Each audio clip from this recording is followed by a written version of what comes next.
Лидерски состанок на ЕУ и Западен Балкан се одржува во Скопје со главен фокус на реформската агенда, но некако прашањата за идентитетот и европската иднина на Македонија беа во фокусот на пресконференцијата на еврокомесарката Марта Кос и премиерот Христијан Мицковски. Состанокот го следи колешката Ивана Соколович Најдова, ја имаме во живо во овие вести.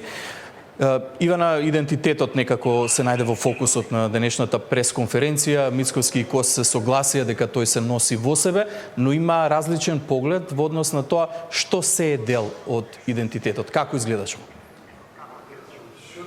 Да, Иван, на денешниот самит на лидерите на кој што присуствуваше и Европската унија представена од еврокомесарката Марта Кос, меѓутоа лидерите од регионот и како домаќин на премиерот Христијан Мицковски овде во Скопје заврши со заклучоците околу реформите и процесот на интеграција на секој од земјите. Меѓутоа, она што беше во фокусот на пресконференцијата по завршувањето на состанокот е тоа како Брисел гледа на тоа што представува идентитетот, но каква е ставот на Македонија за тоа што значи колку е важно да се почитува и гарантира македонскиот идентитет. За еврокомесарката за проширување Марта Кос на прашање поставено дали Брисел има некаква гаранција дека може да се заштити македонскиот идентитет, особено по интензивирањето на она дебата во Европскиот парламент и гласањето за извештајот, вели дека треба да се почитува идентитетот и дека тој не треба да биде предмет на политички одлуки, споредувајќи го македонскиот идентитет со бројните манастири, кујната и традицијата македонските носи како нешто кое што го отсликува целокупниот македонски идентитет. Меѓутоа, она што беше во фокусот на изјавата на премиерот Мицковски, тој возврати дека за него и за македонците македонскиот идентитет не е само гастрономијата и македонската кујна и традицијата, туку тоа е историјата, тоа се историските настани и личностите. Еве како изгледаше овој дел од пресконференцијата. Identity can never be, in my opinion, a question of political decisions. Identity is something we carry in our soul and in our hearts. Identity is how we feel about our own country.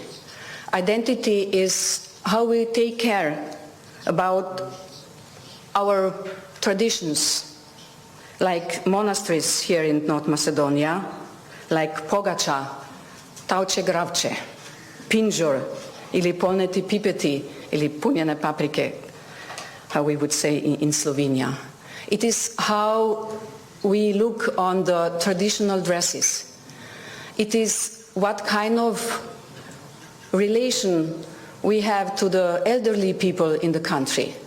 It is what kind of relation we have to preserving our language.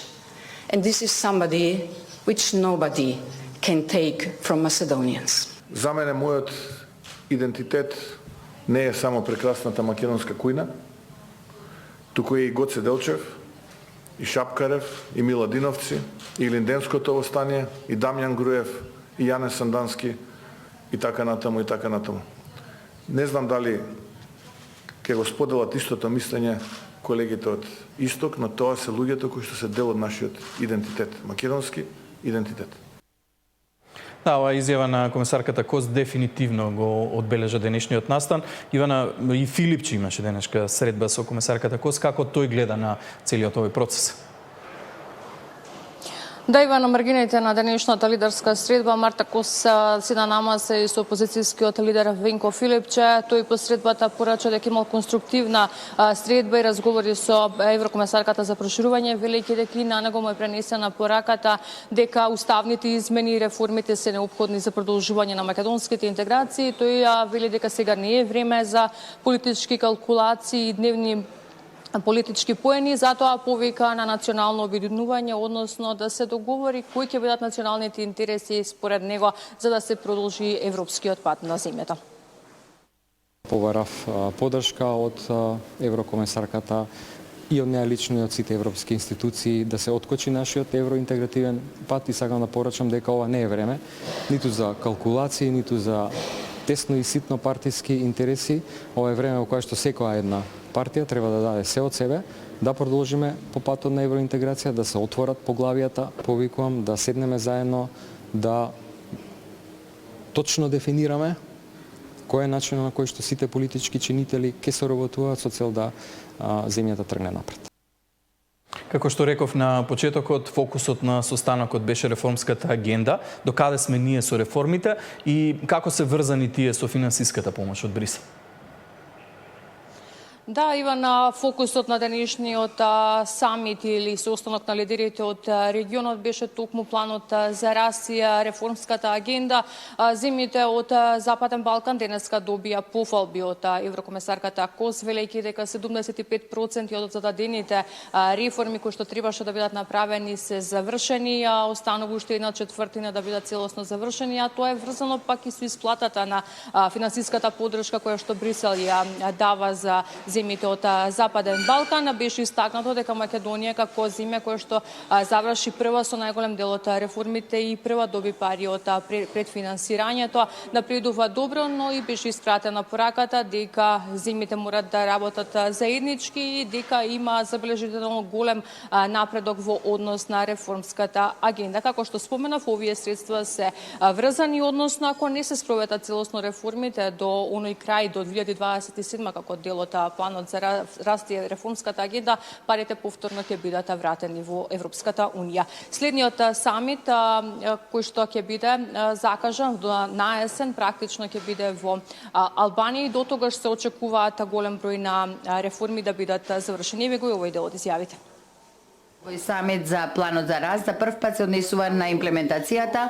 Со гордост можеме да ги прикажеме првите резултати. 75% од договорените реформи општо за сите држави се или спроведени или се во тек, меѓутоа 1/4 се уште не се реализираат и ги поттикнувам лидерите да го интензивираат ангажирањето околу на тамошната имплементација. За нас овој план не е формалност. Тоа е алатка преку која ќе ја трансформираме земјата, ќе ги модернизираме јавните услуги, унапредиме образованието, ќе инвестираме во енергетска и дигитална инфраструктура. Ќе ја направиме татковината вистински европски дома, пред да стане формално дел од ЕУ. Но исто така сакам да бидам јасен дека нашите чекори по европскиот пат се со отворено срце и разум, со прифаќање на европските вредности. Меѓутоа се противиме на уцените кои не се дел од тие вредности.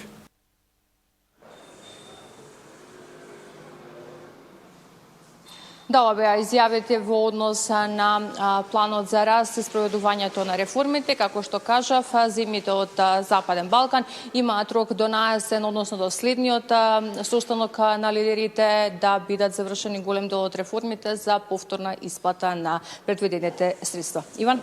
Ивана Соколовиќ, најдобро благодарам за овие информации.